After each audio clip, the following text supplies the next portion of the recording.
Pembeni ya hospitali ya Kombeni kuna transformer zaidi ya miaka 20. Kuna transformer unaijua hii? Sasa hii transformer wananchi na wanaoifahamu wanasema ishazidiwa, ni ndogo na ya zamani sana.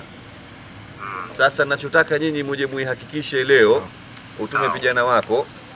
Sawa. Ikiwa ni kweli tatizo la kwamba watu hawapati umeme uko chini sana, hata friji ya ziwaki, kwamba ni tatizo ni transformer au waya, basi badilisheni. Haya, au unapata umeme mdogo, si upande wa kulia, upande wa Nyamazi kule?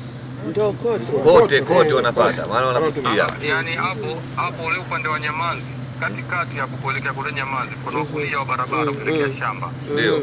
Hao ndio ile tatizo la umeme. Ndio. Ambao tumeplan tukaweka transformer, lakini tutaiwekea kule kitu cha dadala kule nyuma kule. Sasa mbali ya transformer ambayo mnayosema nyinyi, njoo angalie na hii ninakwambieni.